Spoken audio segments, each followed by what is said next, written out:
Hello everybody, it's Chris Clark with DiscGolf.Law. The official rules of disc golf have changed a lot since Ed Hedrick first wrote them way back in 1982. This latest rule book, published this year, is far more thorough and complicated than just a one-page description of the game that we started with. Sometimes it means that you end up with some little known and in some cases even bizarre rules with implications that might surprise you. Here are some PDGA rules you probably didn't know. Okay, so let's talk about completing the hole. You probably know that this counts as a made basket and that this does not. But what about this or this? Well, as of the 2022 rules update, these all count as made putts. Before then, in order to complete a hole, your disc had to enter the target above the top of the tray and below the bottom of the chain support. So, if Paul Macbeth had thrown this shot at Ledgestone last year instead of in 2017, it would have counted as an ace. But what about this one? Is this supported by the tray or the chains below the chain support? What do you think? And shout out to Planner Sean in the Disc Golf subreddit for this example. Now let's talk about your stance, particularly when it comes to putting. For any throw, when the disc is released, the player must have at least one supporting point that is in contact with the lie, have no supporting point closer to the target than the rear edge of the marker disc, and have all supporting points in bounds. Of course, for putts inside the circle, the player must demonstrate full control of balance behind the marker disc before advancing toward the target. Seems pretty straightforward, right? Well, let's see. Do you think this putt is legal? What about this one? Or this? While you are allowed to place the disc into the basket, you must make sure that you aren't touching the basket when you release the disc. Remember, a supporting point is any part of the player's body that is, at the time of release, in contact with the playing surface or any other object that provides support. Releasing the disc is also a requirement for completing the hole. So no slapping the chains after you missed your birdie putt. In this case, the player was touching the tray when the disc was released, which is a stance violation. If you're inside the circle, after having released a putt, you must demonstrate full control of balance behind the marker disc before advancing toward the target. However, this does not mean that you have to put both feet down behind your lie. A player may still push off with their back foot and step in front of their lie, so long as they demonstrate balance. This could be a long pause or movement such as picking up your mini, but it does not necessarily have to be setting both feet down.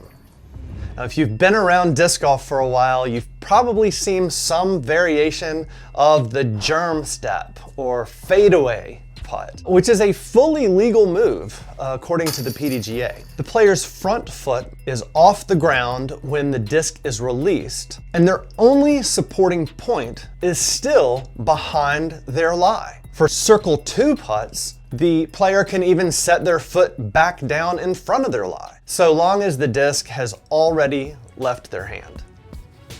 Let's talk about minis. Mini marker discs aren't just adorable, they are also extremely useful tools for PDGA sanctioned play. They can allow you to stand slightly closer to your target, legally throw the same disc twice in a row, and are required in situations where the disc is not on the inbounds playing surface, or when the lie is to be moved by rule.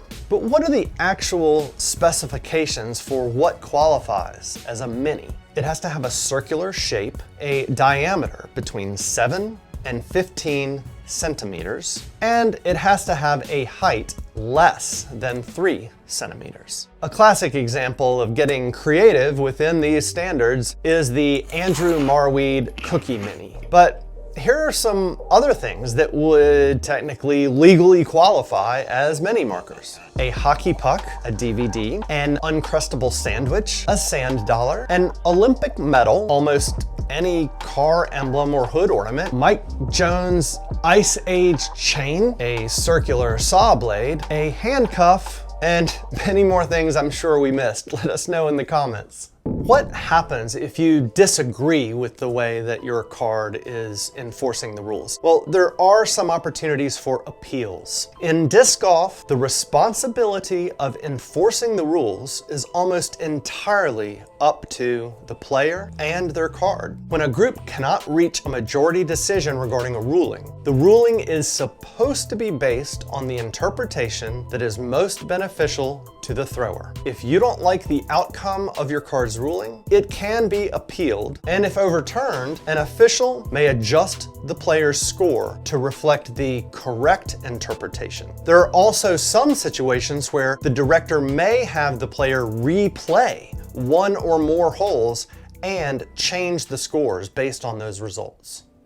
Okay, what about illegal discs? Probably the most common PDGA rule violation that I personally see at local tournaments is players using discs and devices that are technically illegal under the PDGA rules. We posted a video a few months ago about how aftermarket hot stamping can make a disc illegal to use in sanctioned tournaments. The PDGA says that having glow tape, cracks in your disc, stickers on your disc, even paint on a disc is not allowed. But the number one requirement that I bet many of you who play PDGA tournaments have violated is found in Rule 813.01H. All discs used in play, except mini marker discs, must be identifiably marked. If you buy a brand new disc and throw it in a tournament without writing your name and number or marking it in some other way,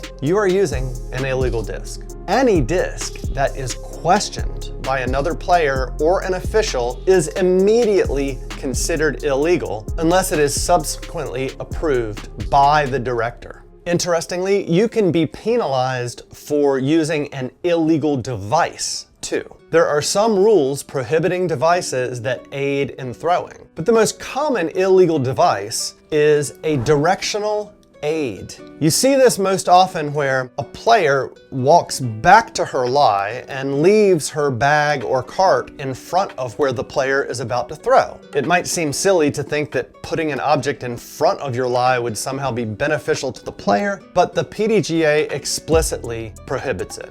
So the next time you have to do the walk of shame back to where your drive landed because you forgot that you hit the first available, make sure to bring your bag all the way back behind your lie. I hope you found our analysis of some of these rules interesting. We're going to be taking a look at other rules here in the near future, but in the meantime, let us know if you think we got these right, or did we miss something? A lot of these have some subtle nuances to them that, can make interpretation difficult.